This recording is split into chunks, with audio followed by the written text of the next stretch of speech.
Hey guys, this is Jason This Douglas. is Adam MacArthur, voice of Yuji Itadori. This is Derek Snow, the voice of Shinra Kusakabe. This is Phil Parsons, voice of Kenny the Ripper Ackerman. It's Merc Nguyen. You are watching Voice of the Heroes. Take it away, Flea Boy. Hello, everybody. You know what it is and who it is. And if you don't, it's the one and only one, Flea Boy Jetson from the Voice of the Heroes podcast on YouTube. Make sure you don't forget to like, comment, and subscribe. Also, click that notification bell so you don't miss out on any interviews or discussions from your favorite voice actors from your favorite animes from across the world. And don't forget to click on that notification bell so you don't miss out on any interviews or discussion from your favorite voice actors from around the world. And today we have a very special guest that we're shining our spotlight on. I'm talking about the most iconic character in anime history. That's right, Stephanie Nadolny. Okay. So hello, everybody. That's so good, man. All right, Dallas Fort Worth. I want to go ahead and just start off the interview by saying, who will win, Goku or Luffy? I just want to get your input on that. I don't watch One Piece, so I don't know much about it. I did see the first episode the other night because I wanted to hear the voice because I'd never heard some of the voices, but I know some of the people who voice in that show. But I mean, I'm a little biased, but my favorite series is the Dragon Ball series. Kid Goku. He's so funny and innocent, and he says things that nobody else could get away with saying, because he really genuinely does not know what stuff is or what a girl is. And so anyway, I was cast as Gohan first in the Ginyu Saga in the end of 1998, and then we started recording in January of 1999. So it's been 25 years. Man. Wow, playing this character. Yeah. Let me ask you a question, right? You play the most iconic character in probably all of anime history. Did you ever think Dragon Ball would get as big as it is now? No, and none of us did. I mean, we were actually tasked to replace the Ocean dub actors in Canada. The producer was going up there and recording and then bringing the data back to Dallas Fort Worth. And so the company decided to recast the show, start where they left off, and finish that for Dragon Ball Z. And that was the only anime that we were really working on. They were just Funimation was the name of the company, and they were doing a lot of distribution and things like that. And of course, all the work involved with the sound effects and the music. And at one point we were doing anime themes and I was singing them. I don't know, a lot of my fans don't realize I'm a singer. I started singing when I was 3 and I've been in bands ever since I was 18. But so I got Gohan first. We finished that one, went back to the beginning and did episode 1 through 50, whatever, to the Ginyu Saga. So we could have like the whole cast in the actual OG Dragon Ball Z cast in Fort Worth. And then somewhere along the way, I can't remember what year it was, the producer, Barry Watson, asked me to be the voice of Goku. I just showed up. He just knew I could do it. He knew my range and he knew I was a singer and he'd seen me perform live. And so he knew I could do it. And so then when I showed up, all of a sudden I'm Goku. So I just pitched everything up and did a whole different delivery with the acting. And then all of a sudden, here I am, Goku. So, I mean, that was really an honor for him to just be like, okay, you're Goku. And then he told me the whole story and kind of the back story about how it all began. And I just followed direction. And I did not know it was going to be this big. I started to realize it was kind of big in 2000 when we were at the San Diego Comic-Con, which was my first Comic-Con. I'd never been to one, didn't even know they existed. I also didn't know much about Japanese anime as a whole. To me, it was a cartoon. Like I'd just been told it was a cartoon, but that's when I learned as we went along that it's an anime, and it started in Japan. And of course, there's a zillion of them now, and it's mainstream now. But back then, it really kind of wasn't. I mean, there was just a few that were really big. Digimon, Pokemon, Yu-Gi-Oh. Yeah.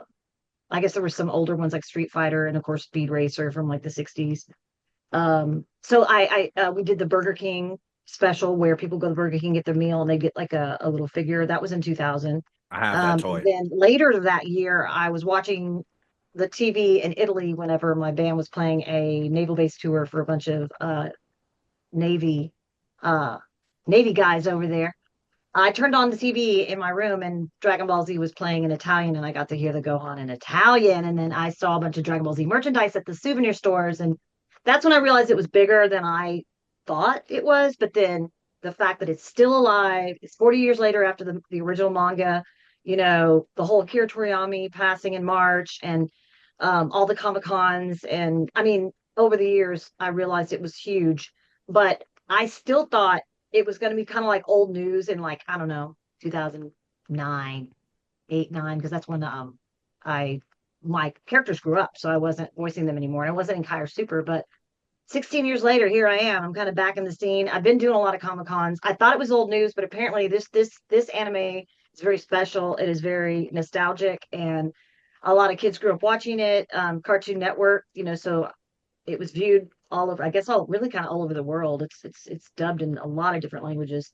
So that's kind of when I realized, when I kind of got back in the scene with the Comic-Cons in, like, I don't know, 2017, 16, 17, and 18, just a few scattered Comic-Con appearances. And now I'm doing them almost every weekend, if not every weekend. That's kind of my main thing right now, is appearances and meeting the fans and signing autographs and prints and posters and pop toys. And I mean, I love it. It's my favorite part of what I do, is stuff like this, when I'm actually engaging with fans and attendees at Comic-Cons. That actually leads into my next question. Right now, I personally see you on Instagram attending multiple cons and events. What's one of the fans' favorite lines that they try to get you to say or write down? That's a good one. Well, aside from the Kamehameha. Wait. Before you say, can I guess what it is? And you tell me if I'm right or wrong. Oh, okay. For like Kid Goku or Kid Gohan? We'll guess do there's- Kid Goku. Let's do Kid Kid Goku. Okay. Don't mess You wanna up, guess? bro. I want to guess what it is. Wait, okay. I'm not gonna lie. Don't mess up, bro. Don't mess up. Don't mess up, bro. Okay. I'm not gonna lie. I can't guess the Kid Goku line, but can I go with Gohan real quick? Yeah, Is that go okay? with Gohan. 100%. It's I'm my father's son. It has to be that. line. That's right. Are you for real? let's You're so go. cool, bro. You're Like, so Say cool. out of it. all the lines, because there's some other popular ones too, that one has to be the most popular one. It's For- a very Quotes on Funko Pops and things like that. That's the one they really Yeah. like from the BoJack movie. yeah. What about Kid Can Goku? we hear it? A lot. Can we hear it? They're saying in the chat they want to hear it, if that's fine. Oh yeah, I'm my father's son. That's So so cool, cool, man. I man. hope that didn't blow your ears out. That's fine. Gotta scream it. What's Oh, Goku? cool. What's Kid Goku's? That one varies. Mm. For like quotes to like actually write on a Funko Pop or a figure, it's probably either Power Pole Extend, which is one of my favorites, or Yoo-Hoo Flying Nimbus, because there's a lot of the Funko Pops where he's sitting Oh, on the that's Nimbus fire. and that kind of sense. But then some people want some of the more comedic lines, or they want it personalized, why do women have butts on their chests? And they like the line where Goku is meeting, Bulma, and what do I care about seeing your dirty old fanny? That's they like lines crazy. like that. I remember those lines. I just rewatched Dragon Ball, so I was like, yeah, it was. He had some crazy lines back in the day, Kid Goku. Man, Yeah. I just watched. I've never watched the series, like sat down and literally watched it, any of them really. Wow. I just watched like clips and stuff, and I just stay really busy, and I'm always on the go. But I started watching it Yeah. like a week ago, so I'm on Oh, like episode snaps. 5 of Dragon Ball, and I had forgotten how funny the show was. Like Oh, yeah. the first 2 episodes are, I mean, they're all funny, but those first 2 are hilarious because he doesn't know what anything is. And he'd been in the raised in the woods, and the way he can say, you must not be pure of heart when someone falls right through the cloud. Well, that sounds rude, right? Well, when Goku says it, it's not rude at all. He's just saying, hey, if you're not pure of heart, you're gonna fall through. Yeah. Just cute stuff. You got a question, Blaze? Yeah, I actually do have a question. I have many questions. So what's it called? I know you voiced Kid Goku and Teen Gohan. By the way I got into you was, so I'm pretty young. I'm 22 years old. So Wow. when the way I got into you was I played Dragon Ball Z Budokai Tenkaichi 2, and then I read the manga of Dragon Ball, and then eventually a couple of years later I watched the anime. So I kind of always knew you since I was like knew about your work since I was like 8 or 10. So I know you voiced Teen Gohan, Kid Goku, but like how do you like what's the process of like brainstorming to like differentiate all of them when you voice act them? Like how do you like try to make sure this is a new character from that character? Like, do you like what's your mindset on that? You know what I mean? Yeah. Well, first of all, the benefit of dubbing a show that's already visually in complete form, like already Yeah. done, is you can visualize, you can see the character and you can see the lips, like the lip flaps that are moving, because there's a, because you have to have a certain kind of rhythm, which music helped me, being, having all my music background. But so for me, if I can have a look at the character, like before we even start, that gives me an idea of what the character looks like, maybe what age, what, if it's gruff, if it's older, maybe lower in the voice, higher in the voice if they're a younger child. And that's where I start. But then of course there's the director's take on it. So the director has to be happy with the voice we come up with, first of all, and then make sure that it's consistent. And that's one thing Funimation did, and I think now Crunchyroll does.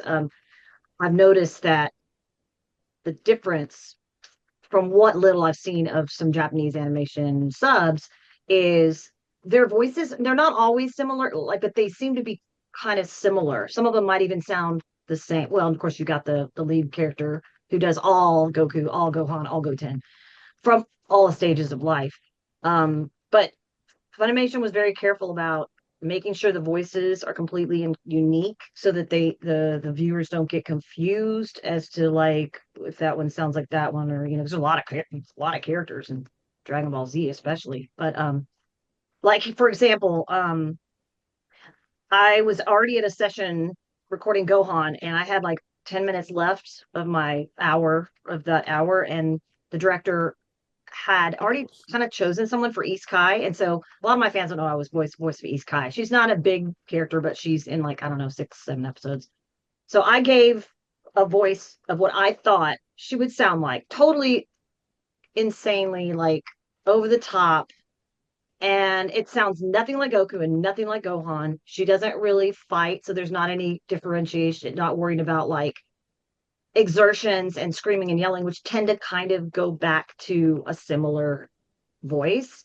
So when I did the voice that I thought she would sound like, it was completely unique, and I got the role, like, randomly, because East Guy's like, "Oh, I'm the queen and I will win the gold." It sounds nothing like the kid voices. So I thought that was something cool about Funimation, that they made sure all the voices were very unique and different. And if you did get another role, it wasn't going to sound like the other one. Now, Goku and Gohan are both father and son as boys, so they can sound similar. They can sound similar when they're fighting and things like that, because they're related. But other than that, they're very distinct about the character sounding different, like unique. Okay. I kind of got like two questions. Well, one is a question and one is just something asking. Do I want to go back to what Blaze said? Blaze said that how he like found you. Me personally, one of my favorite movies was Dragon Ball GT: A Hero's Legacy with Goku Jr. I don't know. I love that movie so much, Stephanie, like so much. And my favorite line that you said in there is, "Can you make me a great cheeseburger?" Do you remember that? I'm being so serious, bro. That's my So cool, man. That's my Well, favorite hopefully line. the delivery. That's the thing, is you can have a cool voice or you can sound great, but you have to have the delivery with like, back it up with your acting, and that's what I tried to really encompass that, and make sure it sounds genuine. It really sounds like a little boy. But I'll have to go back and watch that one. I haven't watched that one all the You did way an through. amazing job. You did an amazing job in that movie. I felt Thank everything you did. you. I think, was Amazing. that the Goku Jr.? When you say Goku Jr., it was actually not. It was Goku Jr., a different character, and he was like, Yeah, not opposite. He wasn't strong. He was like, yeah. With Pan being older and they with the bear and stuff. You know what scared I'm of talking. the bullies at school, Yeah, and he Oh had the yeah, little he cap. did. Yeah, I remember So that. good, man. It's been a long time. That one that I just want to let you know that. And another thing I want to let you know is, if you had to play another Dragon Ball character, like, all right, is there any character that you wanted to play in the series that, like besides Goku and Gohan, that you would like to try? Yeah, I mean, I would have liked to have gotten to have a shot at, like, Videl or Android 18, or like a Oh, like a okay, like yeah. a female voice, because I Yeah. I auditioned for. I didn't know, like I said, I didn't know it was an anime. I didn't know they were looking for child voices to be done by female. I had no idea. When I went into the audition, I was blind. Some of the other people that auditioned had like a VHS tape to watch, or they had something to kind of reference. With me, I went in blind, and so I auditioned for Bulma, Chi-Chi, Poir, Chiaotzu, high-pitched voices, female voices. And before I left that day, there were 3 people there. One of them was Barry Watson, the one that had recruited me in from hearing me sing with some bands, local bands and things like that in the studio too. He had me do a kid voice and like, what's your little boy voice? And then I just threw one at him. I just came up with what I thought sounded like a little boy. And then they said, can you make him raspy? Can you make him sound a little like, like this? And so I did. And that's the one they went with. And so when I came back in, a couple months later when it was time for Gohan to, record his lines, the first episode's always the one that takes a little longer so you can really hone in on what the voice is going to sound like and then be consistent. So sometimes I wouldn't come in for several months because I would do like all my lines in like one session and a couple hours for like 3 or 4 episodes, maybe more. Gohan was kind of a background character. He was, a big role eventually, but like early on, we just kind of went from line to line. So we didn't record with anyone else. We were always separate in the studio, headphones, paper script, music stand, in a padded booth. And we would and so I would only see other cast members when I was coming and going. And then like some of the directors were also voice actors. So, and it was a small group of talent, and a lot of the Dallas Fort Worth talent there's a lot of talent here. We're not LA or New York, but studios are popping up, and there's, quite a bit, especially with Crunchyroll now. There's a lot of talent here. So, but back then it was a smaller group of talent. Like we were much less known in the mainstream. And so, but then once it got on Cartoon Network and we started catching on, they started picking up, Funimation started picking up more properties. Like, of course, they did Dragon Ball Z, then Dragon Ball GT. Then they got shows like Kitty Grade, which I sang the opening and closing themes for. Those are on my website. I love those songs. I love the Japanese songs and putting them into English and singing them and directing them and all of that. That's a whole nother facet of my career that I haven't really talked much about. But and then they got Blue Gender, and I helped recruit singers for those themes. I wish they still did that, but I don't think they do that anymore. With the anime themes, I think they just use Japanese anime themes now. Pretty sure. I got a question for you, right? You said you had a 25-year journey through Dragon Ball, right? Now you're back in the franchise. What was your initial reaction when they called you for Dragon Ball Daima? It's been 16 years since I voiced anything Dragon Ball related. Like, wow. It's just been mostly the Comic-Cons and the appearances, and thank God the show's so popular, and the fans are dedicated, and there's millions of them. So I was trying to get back in to the scene anyway, like all along, like I never left, like I didn't retire or anything like that. I was singing with my bands and doing some traveling, and wanted to be a mom. I wasn't able to have kids, and all these things were going on in my personal life that I was having to get through. Some very difficult losses. My mom died right when I got cast as Gohan, so she'd been gone for 5 years. Hear that. Sorry to hear. Yeah, she was only 50 years old, and she was my world. So that was extremely difficult to get through that. And then I lost my father in January. I hadn't seen him in 12 years. He was in another state since I was 6 years old. So that's like no closure. It's very weird. And then not being able to be a mom. So I was going through a lot of personal loss and grief and struggling, like we all do. We all have stuff, we all have things that we go through that we have to find the strength to get through. And then I just felt like I just didn't have any family, and I was kind of alone. And I'm not a loner. I'm not an introvert, as you can tell. I'm very people oriented. So now the way I look at it and try to be positive is I have anime babies. So I have anime babies all over, like you guys and your babies and other, fans that are in their 30s and having kids, and they're sharing the show with them. And so I try to look at it like, I can be kind of like an anime mom in a way. So I can just kind of like, it's just different. I don't have kids running around the house. Like, I always thought I was going to be able to do that. But that's how I embrace that whole situation there. So yeah. Okay. All right. Wait, okay. I want to piggyback off that question. So did I know even answer the question? Yeah, I'm you not gonna answered. lie. I'm not gonna lie, Stephanie. You did not answer the question. All right, I'm sorry, but No, that Please but repeat it. She could. I got off on a tangent. Oh, no, the no, TV but that series. story I was it was actually I did like listening to that. You know what I mean? yeah, I I love remember the that question. story. And just to let you know, I speak for everybody on this panel and hundreds in the chat right now. You are the anime mom, especially of Yay! Dragon Yes. Ball. And we all love you. And we want to let you know you will never be alone as long as you live. But yeah, what was your Thank initial you, Stephanie. reactions when it comes to That's Dragon it. Ball Daima? Yes, I do remember it now.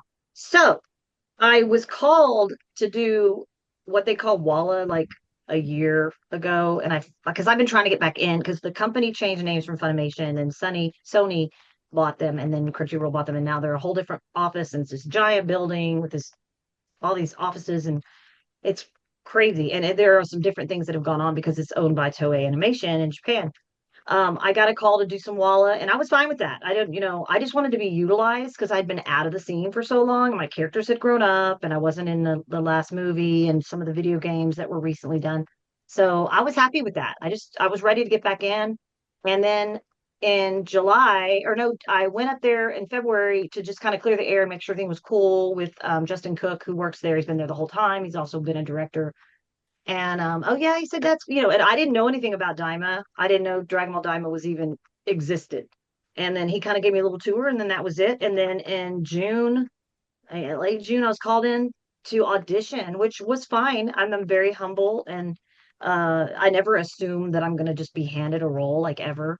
It doesn't usually work like that. But I came in and auditioned for Goku, and they said there was going to be a new series. And of course, it was all hush hush, couldn't say anything. And then, about a week or two later, Toei got to listen to the auditions, and they got to choose and approve of who was going to be in the cast. And it's a lot of new people, a lot of like younger, newer, people that are kind of sort of breaking into the industry. Most of the characters, aside from the ones in the first episode, which are going to be like the ones you always heard, like the regular characters before they get changed back into children.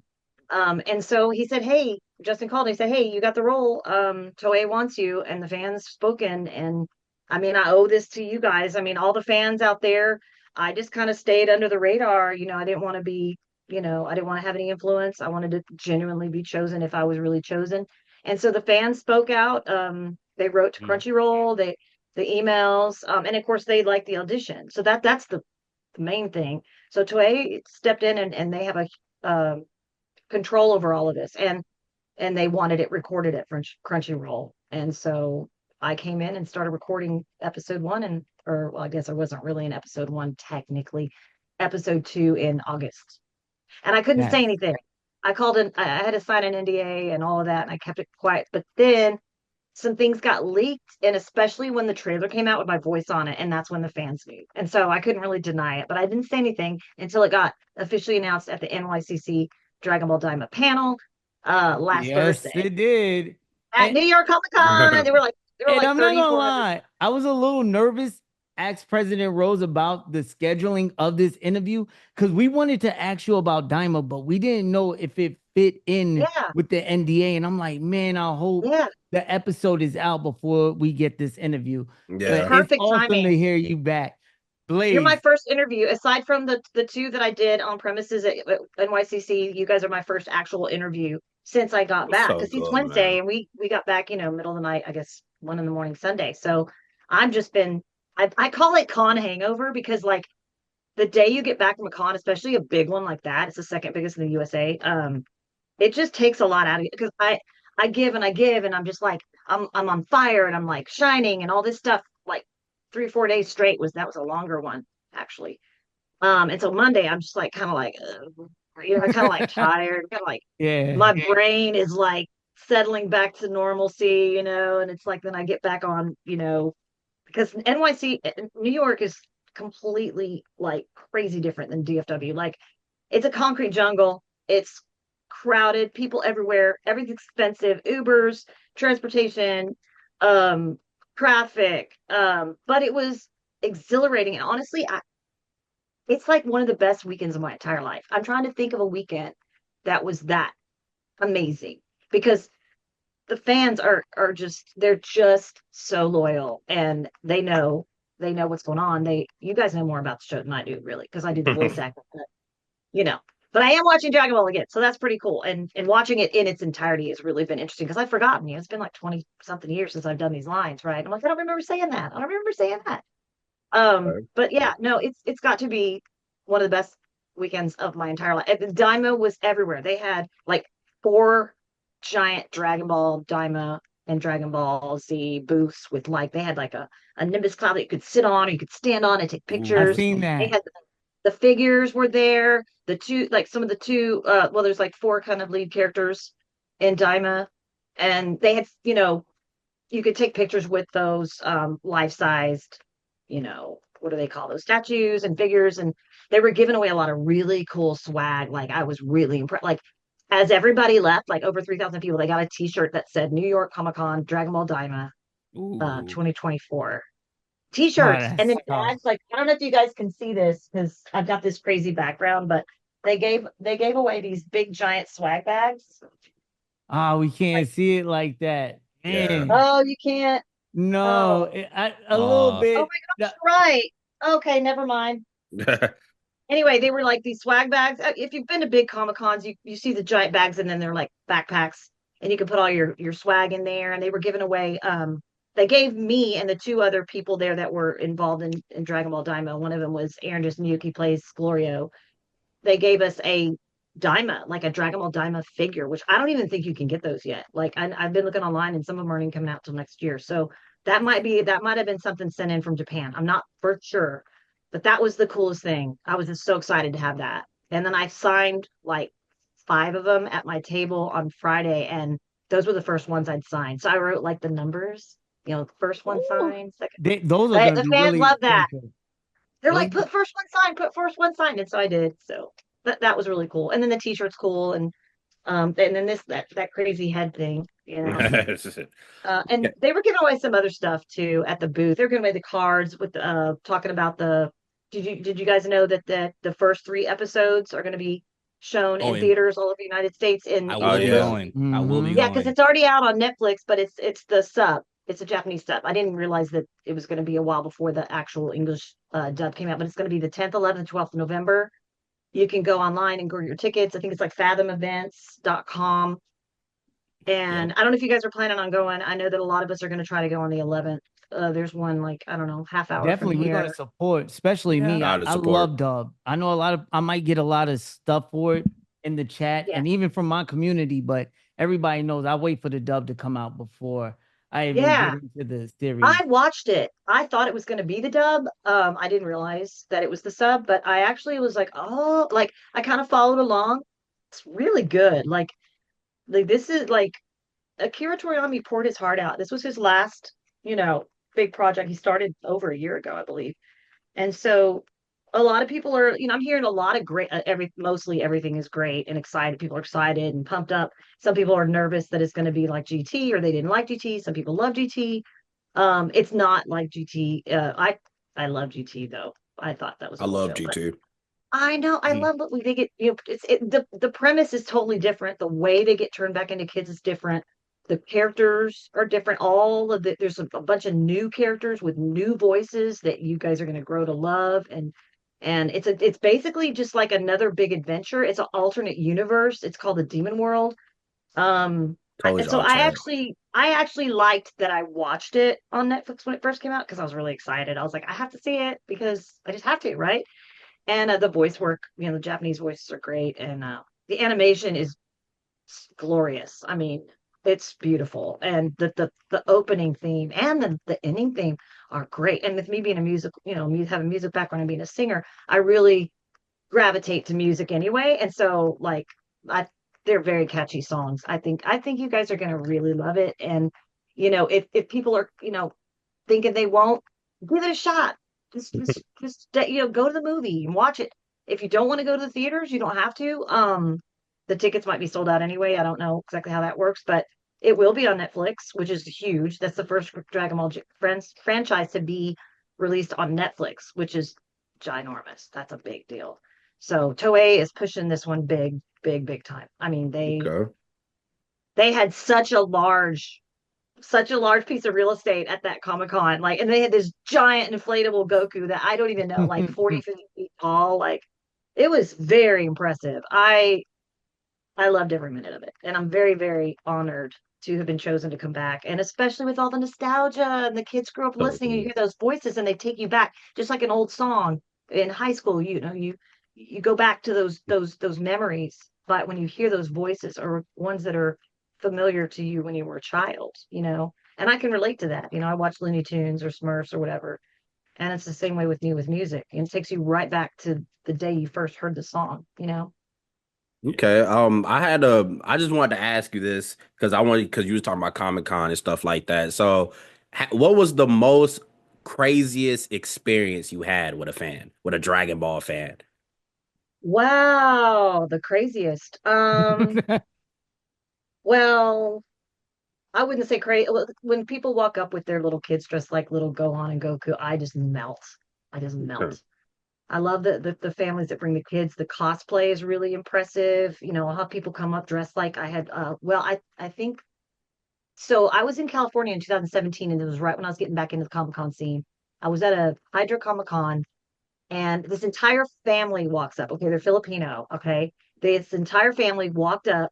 There were like six of them, and they were dressed like the Dragon Ball, like some of the main Dragon Ball characters. They had little Kid Goku. She was a little girl, but they spiked her hair out like perfectly, and she had a tail, and she looked just like Kid Goku. And then they had Bulma and Yamcha and Yajirobe, and I want to say, oh, they had little Chi Chi. They had little Chi Chi. So they were Yeah. all this big family, and they ended up having another kid after that in like 2018 or 19, and they would dress up that one like Baby Goku or Baby Gohan. Anyway, I was blown away. I didn't charge them for anything. I was like, I want pictures of you guys.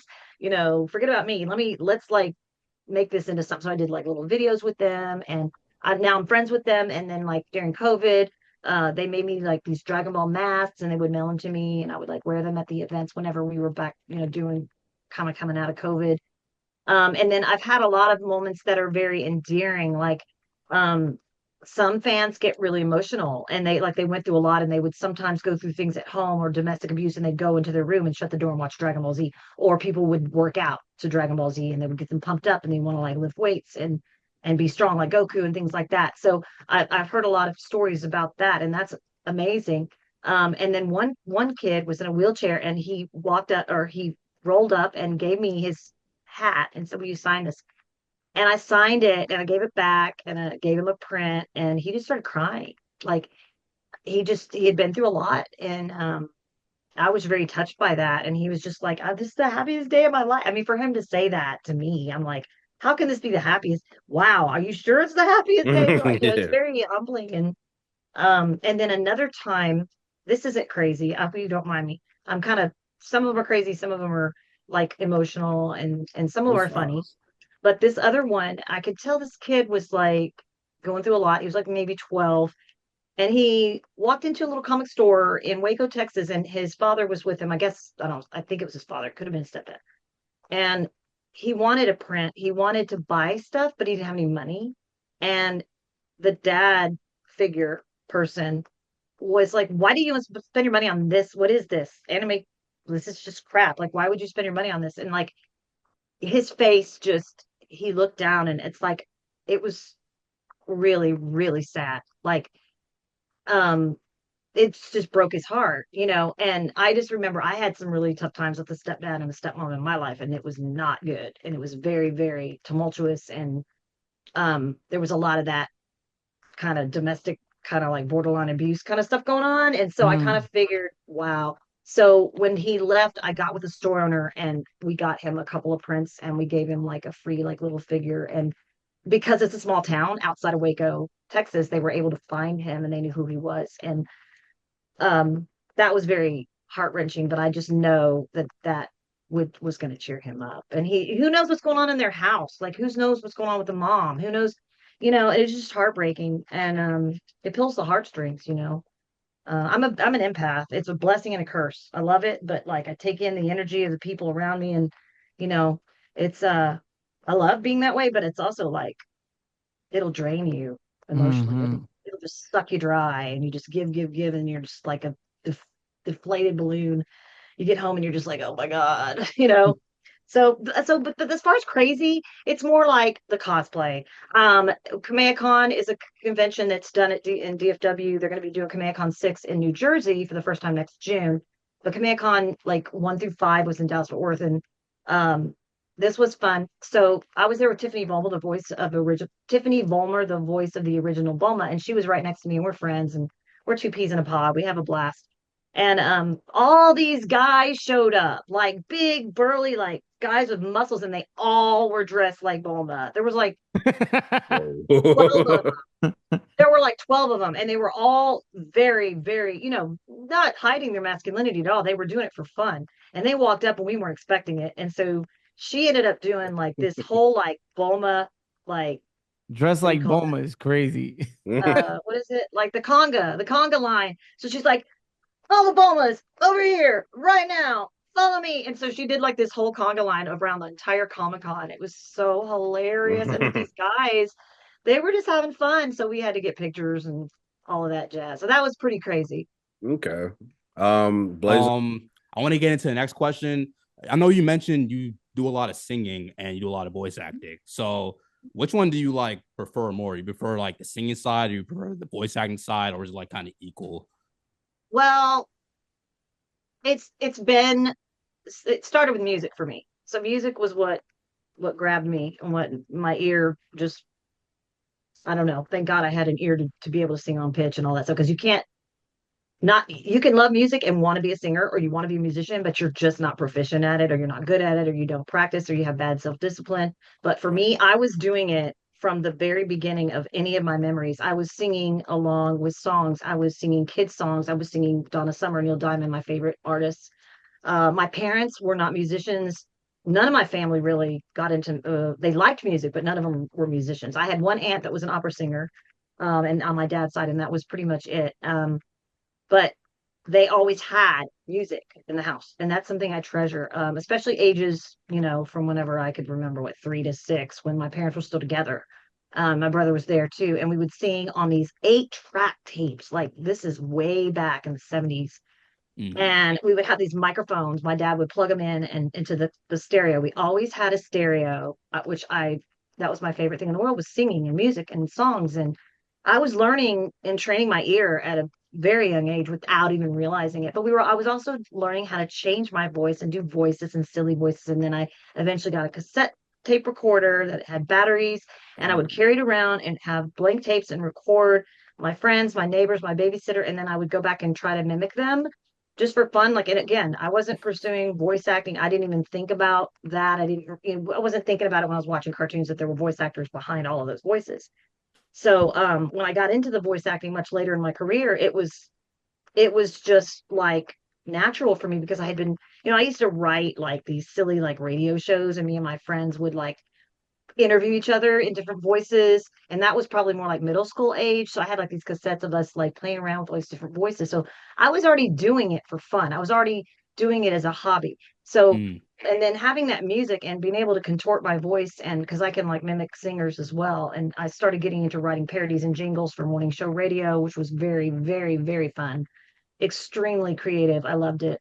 Would love to get back into that. In fact, on my website, you can see I wrote a Christmas song, I wrote a Halloween song, and then sang them like children. And what's the website, if you mind me asking? It's myname.com. So it's stephanienadolny.com.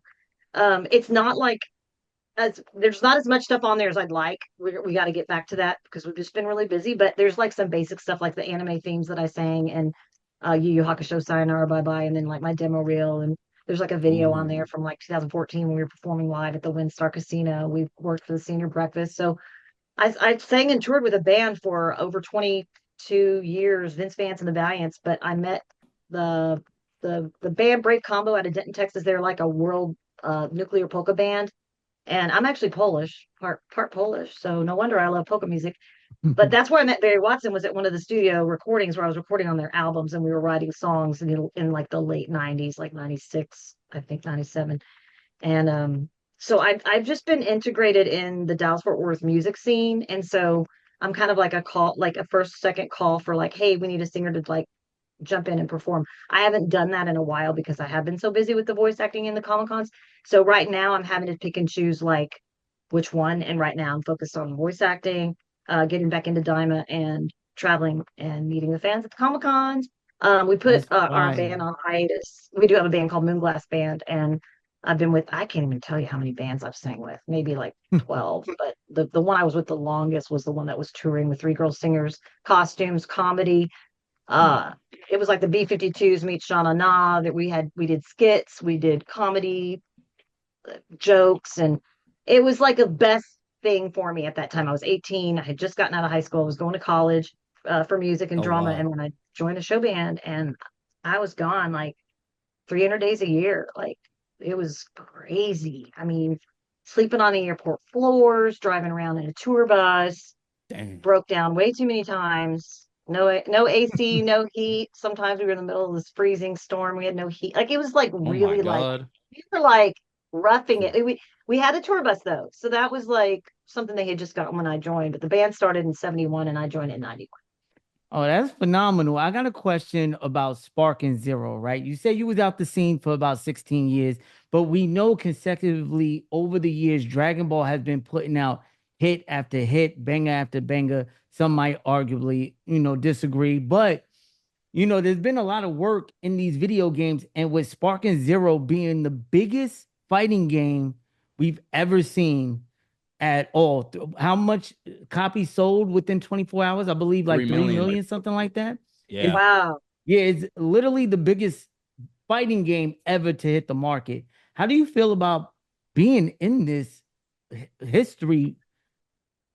Well, I'm not in Sparking You Zero not? as of now. No, but I've been told that with Daima being released, they're gonna dub my voice and Glorio's voice. I'm not sure how many of the other characters from Daima are going to be in the game. I know they have like a jillion million characters in that game. But I think Yeah. what happened was is it was a year ago, and the actress that did the voice in Kai was chosen for Little Goku because I was kind of out of the scene, and the director made some different choices and replaced some of us back. I don't know, So you're 2009. low key confirming that we might get a DLC Daima character of Go. Yeah, in fact, Oh, I think the it's isn't it yeah, it's on the already in game, the but game. Yeah, it's already in the Japanese, game.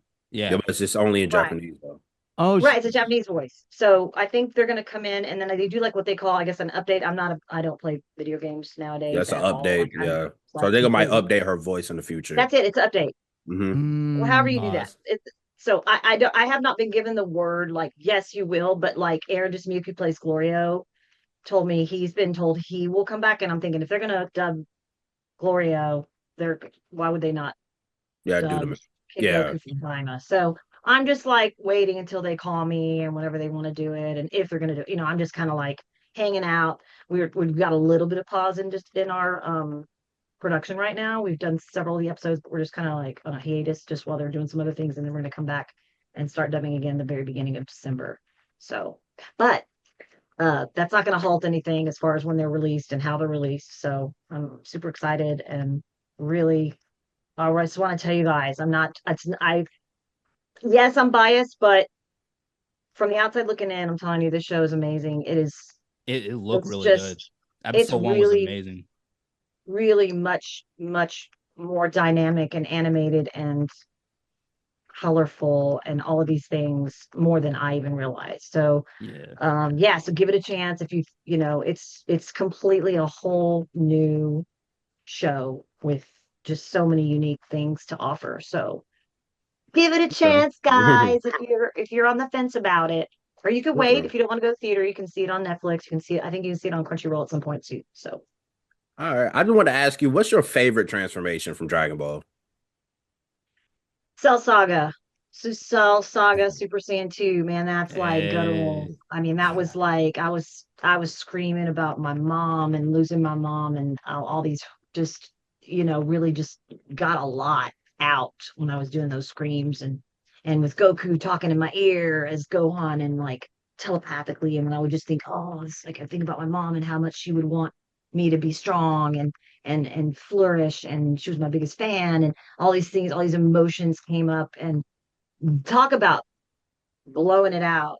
because I'd be there like all day sometimes, like a couple times a week, and I would just fry my voice out, and I would have to just like get in my car and I had a big old headache, and it's all worth it. But I would just be, it was intense, and the fans love that arc. Some people like it best out of every.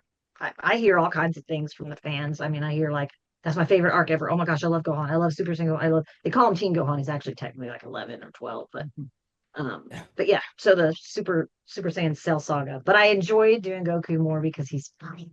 That's He's actually silly. when I was introduced to Dragon Ball because, back then I didn't recognize the difference between animation and anime. So I always thought Right. Dragon Ball was a cartoon, and I got introduced. Well, maybe Same. more the Frieza arc going into the Cell arc and things like Yeah. that. So, just coming home Yeah. from school, watching those episodes and hearing you go crazy. Did that ever put too much strain on the voice? With the Kamehamehas and the because Dragon Ball is known for its power-ups and its crazy streams. Did you ever get, blow out your voice? Oh yeah. I mean, I was already blowing my voice out on the weekends or when I was traveling with my show band for weeks at a time. I mean, so but I had been utilizing my voice and I was in practice constantly because I was using my voice for my singing and auditions and, you know, I was organizing rehearsals and with the girls and I ended up, being the costumer person. I was doing a lot of stuff with my voice anyway. And thankfully I had the chops to do it because yeah, I blew out my voice, but I would try to schedule around like when I didn't have a gig that night, like in town or something. I would like make sure I had the night off after I'd leave so I could rest, sleep, drink lots of water. I'm telling you, a good night's sleep, even just one good night's sleep, I could be sounding like a frog at night and my brain would just be like fried, but I'd wake up and I'd be like a new person. I get 8 hours of sleep and drink a bunch of water and not talk, which isn't easy for me, I have to admit. But back then, I don't even think we even had cell phones. I think I had just gotten a cell phone in '99 because my mom was sick with her cancer stuff. But so I would just everybody knew like, okay, well, she's not answering her phone or whatever. She's, probably had a session today or whatever. So, but I was able to do those scenes even though, yeah, I blew my voice out and it was painful because I was already utilizing my voice with the singing. I was like singing in a band with like 8 or 9 people on stage. So I was like screaming and almost screaming and yelling rock and roll songs too. Like we were doing some Pat Benatar and we were rocking it out. So that was it's like a seesaw. It's like I had the tours and the singing in the band, and then I'd come back and do a session or two. But that was definitely out of all the work I've done for any of the franchises was the most intense and definitely the most difficult and the most painful. But you gotta no pain, no gain, right? You gotta do it for the fans and you want it to be good and the director decides if it's good or not. And I'm glad that they trusted me with the role. I mean, I didn't have to audition for that role. To me, it was a completely different voice, but it was still Gohan and it was still my voice producing it. But I'm just glad that the director and directors, because sometimes they had other people directing some of the episodes, believed in me to be able to do that voice and basically told me to be as manly and gruff and Clint Eastwood as possible. And so I just came up with, I'm a man, yeah, just like you. You got some? Yeah, go ahead, Blaze. Yeah, I had a question as well. So I know you were in Dragon Ball, Dragon Ball Z. There's a lot of episodes in each of these animes. A lot of animes nowadays usually only have like 25 episodes, like a season, and it like pretty much just ends. But Dragon Ball goes on for a long time. So you must be around the team a lot. What was like one of your most memorable moments with the team? You know what I mean? You mean like the Cell Saga? Any like with the like behind the scenes, like what was like most memorable moments? You know what I mean? Well, I have some funny ones. We had a lot of fun dubbing the comics, the comedic scenes with Kid Goku and Dragon Ball. I mean, there was like so many times where there would be like a scene where they call it react to picture. So basically when you get the there's like 3 beeps and you look at the lines and what's coming up and then you watch the screen. Back then it was like TVs, that came out here. They didn't have flat screens back then. Mm-hmm.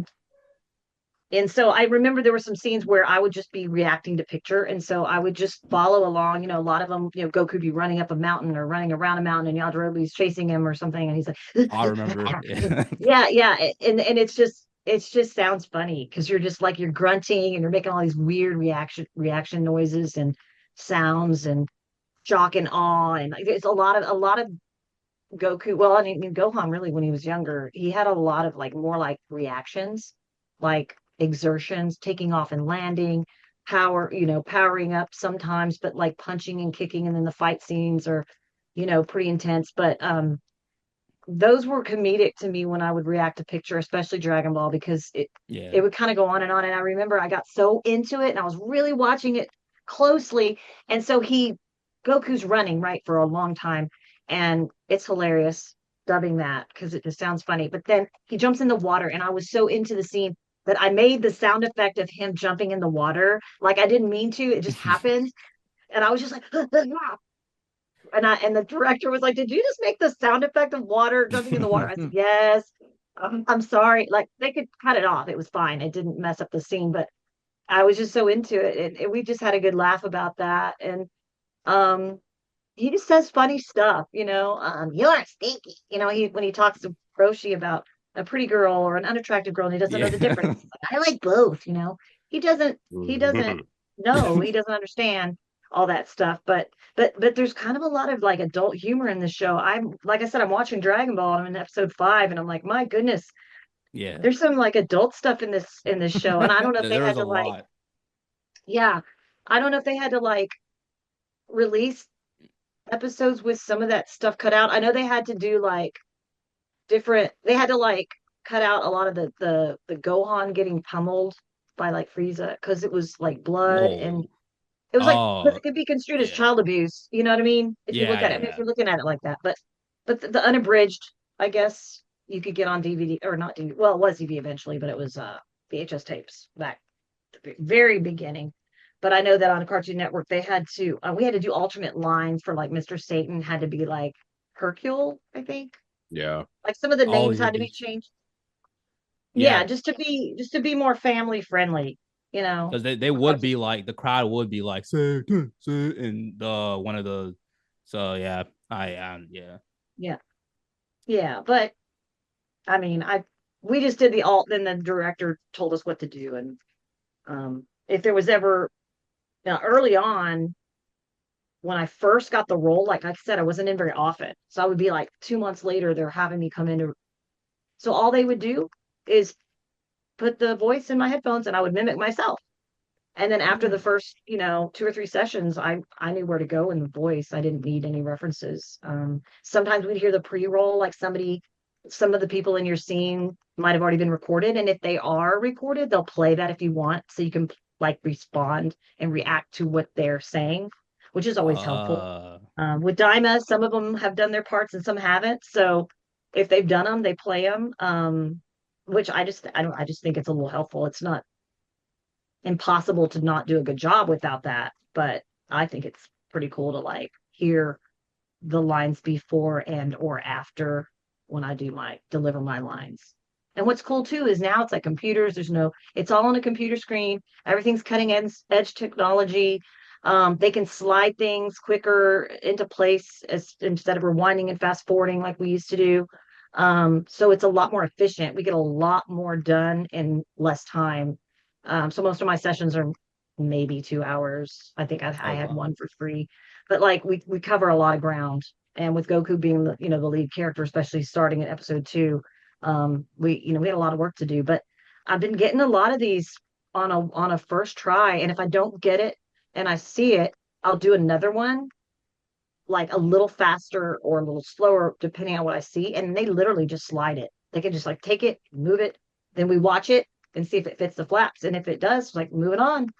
Thanks everybody for tuning in on this episode of Voice of the Heroes podcast. Please don't forget to like, comment, and subscribe. Also, click that notification bell so you don't miss out on any interviews or discussions with your favorite heroes and villains from around the world. Love yourself, pass that love on, and love others. And if nobody told you so, just know your boy love you. Sing it with me,